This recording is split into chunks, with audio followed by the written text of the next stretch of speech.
الحمدللہ وحدہ والصلاة والسلام علی من لا نبی بعدہ اما بعد فاعوذ باللہ من الشیطان الرجیم بسم اللہ الرحمن الرحیم رب اشرح لی صدری ویسر لی امری واحلل عقدۃ من لسانی یفقہوا قولی نحن نقص علیک نبأہم بالحق انہم فتیۃ آمنوا بربہم وزدناہم ہدی۔ محترم ناظرین کرام، آپ کے سامنے عہد حاضر میں نوجوانوں کی ذمہ داریاں کیا ہے اس کے حوالے سے چند گزارشات پیش کروں گا۔ یہ دور جو ہے یہ فتنوں سے بھرا ہوا دور ہے، اس میں آزمائشیں ہیں، جتنی ہی زیادہ اس میں ترقی ہو چکی ہے اور زندگی کے پہلو بہت زیادہ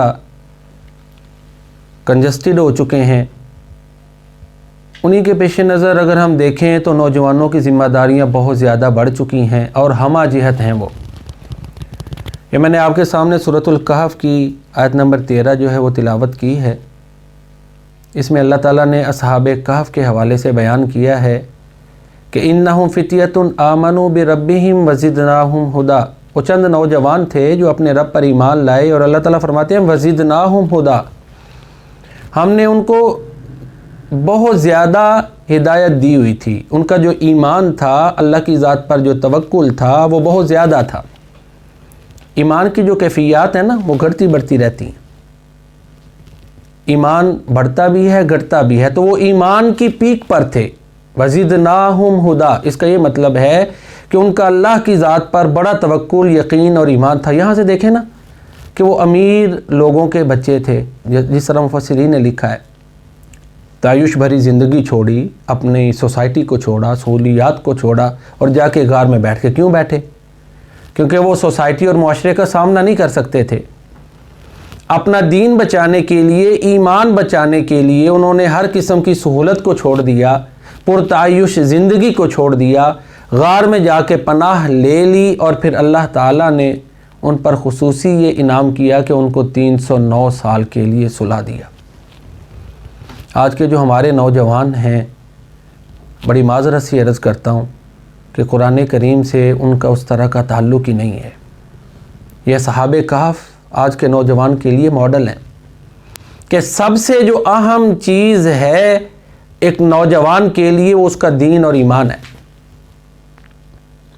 اس کی حفاظت ہے۔ لیکن آج معذرت سے ہم نے جن کو ہمارے نوجوانوں نے جو رول ماڈل بنایا ہوتا ہے، سوشل میڈیا کا یہ دور ہے، جس طرح میں نے شروع میں عرض کیا کہ زندگی بڑی ترقی کر چکی ہے۔ سوشل میڈیا میں آپ دیکھیں ہماری نوجوان نسل کن کو اپنا ماڈل بنا رہی ہے، کن کی زندگیوں کا ان کو پتہ ہے، کن کے حالات زندگی جو ہیں ان کو وہ کیا کہتے ہیں ازبر ہیں، یاد ہیں۔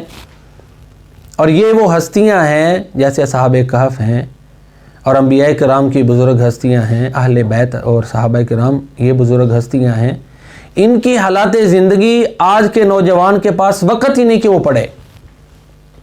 اس کی ترجیحات کی جو لاسٹ ہوتی ہے نا سٹیج لاسٹ، اس میں بھی شاید کسی کے پاس ہے۔ یہ بڑی معذرت سے بڑے سخت الفاظ بولے ہیں۔ تو آج کے نوجوان کو سب سے پہلا جو اس کے لیے پیغام ہے اور گزارش ہے وہ یہ ہے کہ اپنی ترجیحات بدلے۔ اپنے جو اس نے ذہن میں ماڈل بنائے ہوئے ہیں نا، وہ ماڈل ان کو بنایا، صحابہ کہف جیسے ہیں۔ اور حضرت پیارے نبی کریم جناب محمد مصطفیٰ صلی اللہ علیہ وآلہ وسلم، صادق اور امین کا لقب ان کو جوانی میں ملا ہے۔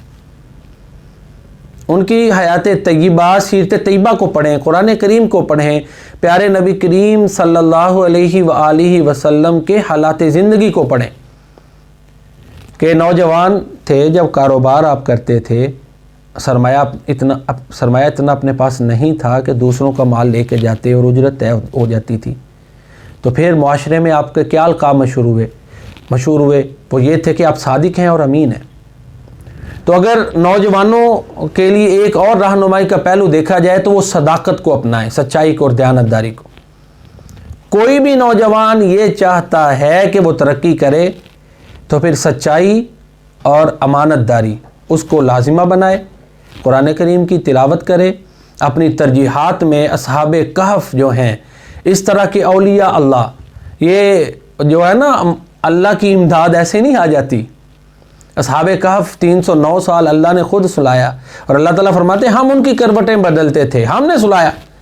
یہ اللہ کی مدد ایسے نہیں آ گئی۔ آج جو حالات بن رہے ہیں نا، آج تو ہمارے اندر وہ کیفیات، اللہ کی مدد کے آنے کی کیفیات اور وہ یقین کی کیفیت وہ کم ہوتی جا رہی ہے۔ ہم جو ہے نا وہ الحاد کی طرف بڑھتے جا رہے ہیں۔ ظاہری اسباب اور وسائل ان کو ضرور استعمال میں لائیں، لیکن یہ یقین رکھیں کہ ظاہری اسباب اور وسائل اسی وقت کارآمد ہیں جب اللہ تعالیٰ چاہے گا، اور جب اللہ چاہے تو ابراہیم علیہ السلام آگ میں گرے ہیں، آگ نقصان نہیں پہنچا رہی، آگ گلزار بن گئی ہے، کیوں؟ ان کا اللہ کی ذات پہ یقین ایسا تھا۔ اقبال نے کہا نا، بے خطر کود پڑا آتش نمرود میں عشق، عقل تھی محو تماشا لب بام ابھی، نالا ہے بلبل شوریدہ تیرا خام ابھی، اپنے سینہ میں اسے اور ذرا تھام ابھی، پختہ ہوتی ہے اگر مصلحت اندیش ہو عقل، عشق ہو مصلحت اندیش تو ہے خام ابھی، بے خطر کود پڑا آتش نمرود میں عشق، عقل تھی محو تماشا لب بام ابھی۔ تو اللہ کی ذات پہ حسن گمان، حسن ظن، اس پر توکل، اس کے ساتھ لگاؤ، کردار کا سچا ہونا، دیانتداری کا اپنانا، یہ وہ چیزیں ہیں جو نوجوانوں کو اپنانی چاہیے۔ اور اسی طرح اگر ہم دیکھیں نا سیدنا ابراہیم علیہ السلام، تو ان کا بھی ایک انقلابی قدم تھا، وہ انہوں نے ادھر ان کو جوان کہا ہے سورہ جو ہے نا الانبیاء میں، سورۃ الانبیاء میں جب وہ بت ٹوٹے ہوئے تھے نا، تو آئے نا، انہوں نے دیکھا اپنے بتوں کا حال کیا، تو کیا کہا تھا؟ قالوا سمعنا فتن یذکرہم یقال لہ ابراہیم۔ تو یہ سیدنا ابراہیم علیہ السلام جو ہیں، ان کے بھی نوجوانی میں انہوں نے ان کے ایک اپنے جو ہے نا، وہ اقبال نے کہا نا، اپنی دنیا آپ پیدا کر اگر تو زندوں میں ہے۔ تو اپنی دنیا آپ ہماری یہی ہے کہ ہم نے قرآن و سنت کے ساتھ چمٹنا ہے۔ ہمارے تمام امراض اور ہماری کوتاہیوں کا علاج قرآن و سنت میں ہے، اس کی طرف لوٹ کر آئیں۔ تو نوجوانوں کے لیے دو چیزیں اور میں جو بڑی اہم سمجھتا ہوں عہد حاضر میں، وہ ایک یہ ہے، خواہ وہ مذہبی جو کیڈر سے تعلق رکھتے ہیں، مذہبی نوجوان ہیں، خواہ سیاسی حوالے سے ان کا کیریئر ہے، دونوں میں یہ چیز دیکھنے میں آ رہی ہے۔ ایک تو بڑوں کا ادب اور رواداری، یہ کم ہے۔ سیاسی مخالفت میں آپ دیکھیں نا، سوشل میڈیا پہ کیا کیا کچھ ایک دوسرے کے بارے میں کہتے ہیں۔ ہم مسلمان ہیں، ہم انسان ہیں، سیاسی وابستگیاں کچھ بھی ہو سکتی ہیں۔ رواداری اس کو اپنائیں، اختلاف رائے کو برداشت کریں، اور احترام کا دامن ہاتھ سے نہ جانے دیں، خواہ اس نوجوان کا تعلق مذہب سے ہے یا سیاست سے ہے۔ تو یہ خاص کر ہمارے پاکستان میں جو فضا دیکھنے میں آ رہی ہے نا، وہ بڑی پریشان کن ہے۔ اس حوالے سے بدتمیزی کا طوفان آیا ہوتا ہے، اور رواداری اور برداشت اس کا وہ جو ہے نا، وہ دور سے بھی نہیں نظر آ رہی۔ اور پھر ایک اور بڑی بات اللہ معاف فرمائے، جھوٹی افواہیں بڑی پھیلا دی جاتی ہیں۔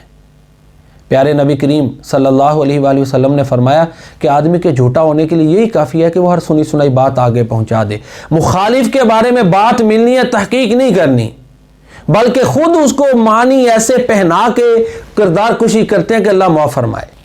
یہ جو ٹرینڈ اور سوچ ہے نا، یہ نوجوانوں کے لیے ضروری ہے، ان کو بدلیں۔ نہ یہ ملک کے لیے بہتر ہے، نہ اسلام کے لیے بہتر ہے، نہ نوجوانوں کے لیے بہتر ہے۔ رواداری اپنائیں، صبر و تحمل کا مظاہرہ کریں، بڑوں کا ادب احترام کریں، سچائی جو ہے اس کو اپنایا جائے، حیا کا جو کلچر ہے اس کو اپنایا جائے، اس کو پروموٹ کیا جائے، اور اپنے اسلاف جو ہیں، جس طرح میں نے عرض کیا کہ صحابہ کرام کی زندگی ہے، ان کو پڑھیں، قرآن کریم کو پڑھیں، پیارے نبی کریم صلی اللہ علیہ وآلہ وسلم کی سنت طیبہ اس کا مطالعہ کریں۔ قرآن کریم اور سنت رسول کریم یا پیارے نبی کریم صلی اللہ علیہ وسلم کی زندگی کے حالات، یہ ہر نوجوان کو اپنے 24 گھنٹوں میں شیڈول بنانا چاہیے کہ کچھ وقت میں نے ان کا مطالعہ ضرور کرنا ہے۔ علامہ اقبال نے ان کا ایک وہ خطاب برائے نوجوانان، اس میں نوجوانوں کو جو ہے نا وہ بڑا جھنجھوڑا ہے۔ وہ کہتے ہیں، کبھی اے نوجوان مسلم تدبر بھی کیا تو نے، وہ کیا گردوں تھا تو جس کا ہے ایک ٹوٹا ہوا تارا، تمدو آفری خلاق آئین جہاں داری وہ صحرائے عرب یعنی شتر بانوں کا گہوارہ۔ جب یہی جو عرب کے بدو تھے جب انہوں نے قرآن و سنت کو تھام لیا تو پھر انہوں نے جو انقلاب بپا کیا وہ قرآن و سنت کو تھامنے کی برکات سے تھا۔ تو اقبال یہی کہتے ہیں کہ تو اپنے اسلاف کے طریقے کو اپنا۔ تیرے وہ آبا کیا تھے؟ وہ کہتے ہیں تجھے اس قوم نے پالا ہے آغوش محبت میں، کچل ڈالا تھا جس نے پاؤں میں تاج سرے دارا۔ غرض میں کیا کہوں تجھ سے کہ وہ صحرا نشیں کیا تھے، جہانگیر جہاں دار و جہاں باں و جہاں آرا۔ تجھے آبا سے اپنے کوئی نسبت ہو نہیں سکتی کہ تو گفتار وہ کردار تو ثابت وہ سیارہ۔ گوا دی ہم نے جو اسلاف سے میراث پائی تھی، ثریا سے زمین پر آسمان ہم کو دے مارا۔ تو یہ چیزیں ہیں جن کی اقبال نے بھی نشاندہی کی ہے کہ نوجوانوں کو اپنے اندر یہ پیدا کرنی چاہیے۔ تو آخر میں اپنی گفتگو کا خلاصہ بیان کرتے ہوئے میں یہ کہتا ہوں کہ ایک تو سچائی کا دامن پکڑیں، نوجوانوں کے لیے یہ ضروری ہے، اور امانت داری اس کو اوڑھنا بچھونا بنائیں، صبر و تحمل کا مظاہرہ کریں، اختلاف رائے کو برداشت کریں، بڑوں کا ادب اور احترام کریں، سیاسی مخالف ہو یا مذہبی مخالف ہو یا کسی لحاظ سے بھی مخالفت ہو اس کو برداشت کریں، اور اسی طرح جو ہے اپنے اسلاف کے طریقہ کار کو اپنائیں، قرآن کریم پڑھیں۔ اصحاب کہف وہ نوجوانوں کے لیے ماڈل ہیں۔ پیارے نبی کریم صلی اللہ علیہ وآلہ وسلم کی زندگی اور حیات طیبہ اس کا مطالعہ کریں۔ اگر آج کا نوجوان ان چیزوں کو اپناتا ہے تو انشاءاللہ العزیز اللہ تعالیٰ ضرور ہمارے اوپر فضل کریں گے۔ جو حالات بنے ہوئے ہیں، جو موجودہ چل رہے ہیں، وبا کے حالات ہیں، پوری دنیا کو وبا نے اپنی لپیٹ میں لیا ہوا ہے، تو اس لحاظ سے رمضان کی آمد ہے، تو ماہ رمضان میں اللہ کی بارگاہ میں ضرور دعائیں کریں۔ اللہ کی رحمت سے مایوس نہیں ہونا چاہیے، نہ ہو نا امیدی زوال علم و عرفاں ہے، امید مرد مومن ہے خدا کے رازدانوں میں۔ تو اللہ سے دعائیں کریں کہ یا اللہ اس وبا کو انسانیت سے لے جا۔ ہاں وہ لوگ جو نہتے مسلمانوں پہ ظلم کرتے ہیں یا ان کو ہدایت دے یا پھر اس وبا کو ان کی طرف پھیر دے۔ ہو سکتا ہے کسی کو میری اس بات سے اختلاف ہو، لیکن جب ہم نہتے مسلمانوں کے دیکھتے ہیں نا، بچوں کے لاشیں دیکھتے ہیں، خون میں لتھڑے ہوئے چہرے دیکھتے ہیں، ان کی آہیں دیکھتے ہیں، تو پھر ہمارے دل سے یہ کیفیات نکل جاتی ہیں، لا محالہ یہ بات نکل جاتی ہے کہ یا اللہ یہ جو وبا ہے اس کو انسانیت سے لے جا۔ مسلمان ہے یا کافر، ہاں وہ لوگ جو نہتے مسلمانوں پر، خواہ وہ کشمیر میں ہیں یا کسی دنیا کے اور خطے میں ہیں، جو ان پہ ظلم کر رہے ہیں، یا تو ان کو ہدایت دے یا پھر ان کے اوپر اس وبا کو مسلط کر دے۔ اللہ تعالی ہمارے حالوں پہ رحم فرمائے۔ وما علینا الا البلاغ المبین۔